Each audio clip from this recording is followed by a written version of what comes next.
어제 전승절 행사가 있었습니다. 저 솔직히 2시간 동안 전승절 중계를 봤습니다. 우리나라 국군의 날도 그렇게 안 보는데 중국 전승절 행사를 2시간 동안 봤어요. 어땠어요? 네? 어땠어요? 일단 애들이 발음 기가 막히게 잘 맞추더만요. 네. 그거 하려고 하는 건데, 그 애들 얼마나 거의 죽었을 거야. 그거 그렇지. 연습한다고. 그거 연습하다 죽었을 것 같은데, 저는 이제 무기들 나오는 거 제가 얘기했잖아. 최신 미사일들. 최첨단 무기들. 뭔가 보여줄 거다. 근데 딱 봤는데, 아닌 것 같아, 실물이. 그러니까 뭔가 모형이 나온 것 같아요. 모형 내지는, 가짜로. 아니면 가짜 같은 느낌이 들더라고요. 진짜 무기가 아니고. 네. 가장 대표적인 게 이제 우리가 초고속 순항 미사일 만들었잖아요. 걔네들도 동풍 18이라고 극초음속 극초음속, 순항 미사일, 대한 미사일이랍시고 이걸 꺼내서 딱 놨는데 누가 봐도 가짜인 거야. 모양이. 헐. 그래서 저거 좀 이상한데라고 했는데 바로 오후에 이 군사 이런 밀리터리 매니아들이 저거 미사일들 다 저거 목함이라고 가짜라고 막 얘기들이 나오더라고요. 이게 눈썰미가 요즘 워낙 좋은 데다가 화질이 너무 좋기 때문에 보여요. 안 되는 거 짜맞춘 거는. 아니 그거를 중국이 그걸 좀 정교하게 못 만드나? 중국이잖아. 아니, 뭐, 우리나라는 AR 해가지고 군함이 커졌다, 작았다, 커졌다. 그럼 거기는 그걸 했었어. 우리가 욕할 게 안 아스팔트 되는 위로 조남 지나가고 그런 에이. 짓은 안 했어요. 잠깐만요. 그건 우리나라라고 끼워주지 말아요. 에이, 그 3년은 우리나라라고 끼워주지 말아요. 너무 부끄러워요. 네. 예. 쪽팔린다, 쪽팔려. 아무튼 디지털 없이 순수하게 아날로그만 하다 보니까 가짜 미사일들을 한 3종류, 4종류는 본 것 같습니다. 아무튼 우리 관심은 우리 우원식 의장이 대통령도 아닌데 국가원수도 아닌데 어디쯤 앉을까? 그다음에 김정은이랑 만나서 어떻게 될까? 요게 이제 오히려 관심이었거든요. 근데 의외로 공식 기사로는 별로 나오는 게 없습니다. 확인해 보겠습니다. 네.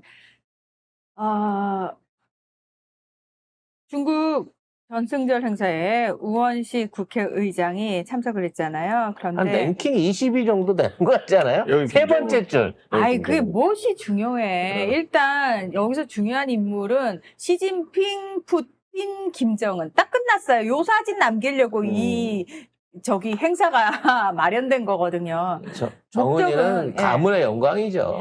김정은이 최고의 수혜자입니다. 예. 어쨌든 시진핑 주석도 어찌나 알뜰살뜰 챙기는 모습에다가 그다음에 푸틴하고 시진핑 주석은 둘이서 얼마나 오래 헤쳐먹고 싶은지 장기 이식이라든지 생명 그러니까 연장의 꿈에 대한 얘기를 했다고. 150년 살 수 있다. 예. 서로 이렇게 건강 비결을 나누는 그 거야? 얘기를 했는데 장기 이식하면은 오래 살 수 있어. 이게 그 얘기가 걸렸어요. 걸렸어요. 그러니까 이제 푸틴 대통령한테 물어본 거야. 기자회견 할 때 그 얘기했어요. 그때 우리 그 얘기했고 이거 뭐 어차피 수명 연장되는 거는 지금 많은 얘기 당연히 하고 있는 얘기 아니냐. 그래서 150까지 이제 살겠다는 거지. 그렇죠. 평균 수명 이제 150까지 해먹겠다는 거지. 150까지. 그래서 저 약간 그게 제일 소름 끼쳤어요. 그 얘기가. 푸틴은 장기 이식으로 버티고 시진핑은 이제 식단과 약으로 버티는데 우리 콜라보 할 게 또 곧 나오겠네요. 아무튼. 어쨌든 이 얘기 보면 요거 화면은 뭐냐면 막루에서 왜 3명이 딱 앉아 있었잖아요. 시진핑, 그다음에 오른쪽에 푸틴, 왼쪽에 김정은. 그래서 오른쪽쯤에 쭉 오다 보면은 이렇게 우원식. 나름 상석이에요. 왜냐면 그거는 맞는데 뒤에 줄줄이 여러 줄 앉은 사람 아니고 앞줄에 단독으로 이쪽까지 가진 않았으니까. 요 끝에 나름 상석으로 대접했다라고 평가는 되고 있습니다. 자, 이 열병식 참관 직전에 대기실에 있을 때 우원식 의장이 김정은 위원장한테 가서 7년 만에 뵙는 거다 이러면서 이제 인사를 했다고 합니다. 예. 안에 있을 짧은 인사말만 나눴다고 합니다. 구체적으로 뭔가 서한이 주고 받았다든지 나중에 실무 협상을 이런 얘기는 전혀 없고 구두로 그냥 인사만 한 걸로 보여지고 있습니다만 오히려 여기서 더 적극적으로 얘기를 나눈 사람은 푸틴 대통령이었어요. 우원식 의장이 만찬 자리에서 푸틴 대통령한테 인사를 하러 갔더니 푸틴 대통령이 나 오늘 김정은 위원장하고 회담할 건데 혹시 남한 측이 원하는 게 있느냐, 내가 어떤 얘기를 전해줬으면 좋겠느냐, 남한 측은 남북 관계에 대해서 어떻게 생각을 하느냐, 이런 질문을 굉장히 적극적으로 많이 쏟아냈다고 합니다. 그래서 사실은 저는 여기서도 푸틴의 야망을 좀 봤어요. 알지? 나 북한이랑 되게 친한 거. 네, 야, 트럼프가 뭘 해줄 거라고 생각하지 마. 피스메이커는 나야. 나한테, 너네 대통령한테 가가지고 페이스메이커를 하라고 그래. 약간 그 의도가 숨어 있는 거예요, 푸틴도. 예. 그래서 제가 봤을 때는 북한하고 친하게 지내고 싶어? 그럼 트럼프보단 나지. 라는 걸 좀 어필하지 않았나라는 생각이 듭니다, 그렇죠. 의도적으로. 그리고 이재명 대통령이 전한 뭐 메시지는 있다고 합니다. 네, 뭐, 적대와 대결의 시대는 뒤로 하자. 평화 공존의 새 역사를 함께 만들어갔으면 한다라는 구두 메시지를 우 의장에게 이야기를 했다고 합니다.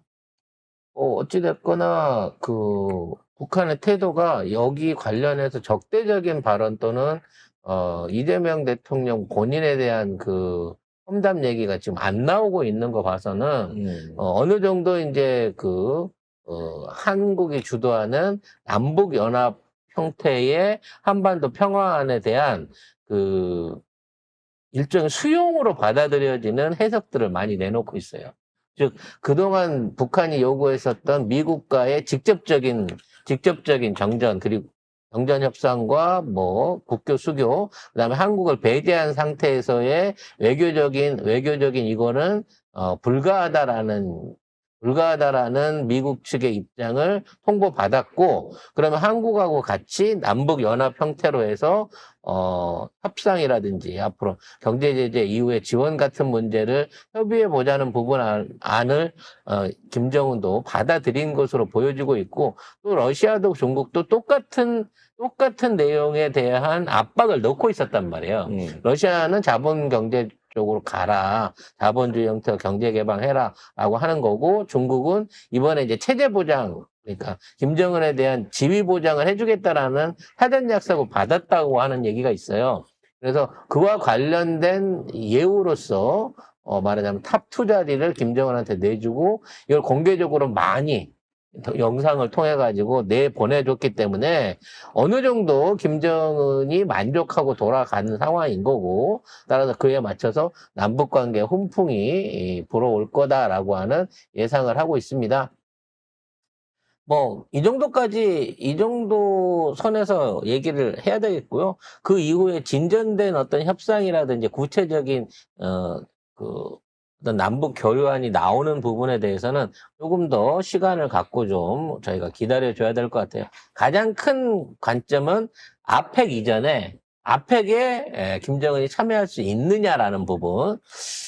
요거 이제 굉장히 가장 좋은 효과를 낼 수 있는 거고, 그게 아니면 아펙 전에 트럼프가 하루 이틀 전에 한국에 와가지고 판문점이든 아니면 서울에서든 평양에서든 가볍게나마 양쪽 정상이 만날 수 있는, 과거에 이제 트럼프가 판문점에서 김정일이랑 만나가지고 접경선에서 왔다 갔다 하면서 사진 찍었던 그런 류의 이벤트 이상을 할 거냐 말 거냐라는 부분.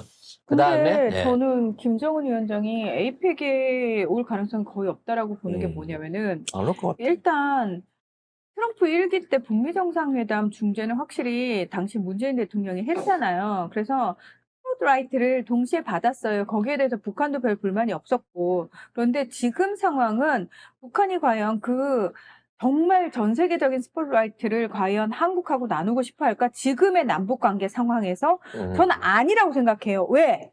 이미 내부적으로 천명을 해놨어. 한국하고 통일 안 할 거고 저기는 우리랑 다른 나라고 라고 이제 헌법까지 다 뜯어고쳐가지고 내부적으로 다 이렇게 해놨는데, 갑자기 자신들의 지도자가 한국 가가지고 트럼프를 만나고 다시 한국과 함께 무언가를 한다라는 모습을 보여주는 게 너무 일관성이 떨어지잖아요. 리더십 차원에서도 좀 약간 치명상일 수도 있고. 그래서 제가 봤을 때는 김정은 위원장이 한국에 들어와가지고, 우리나라에 들어와가지고 뭔가 우리나라와 함께하는 모습을 보이는 건 쉽지 않을 거다.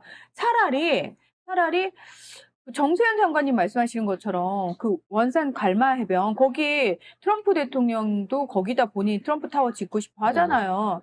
그러니까 판문점도 이제 더 이상 아니야. 왜 1기 때 이미 한번 써먹었던 장소잖아. 그러니까 트럼프와 김정은이 동시에 이건 역사적인 일이야 라고 할 수 있는 장소를 굳이 찾자면 북한이 될 가능성이 높다라는 거죠. 북한 내에서 트럼프를 만난다.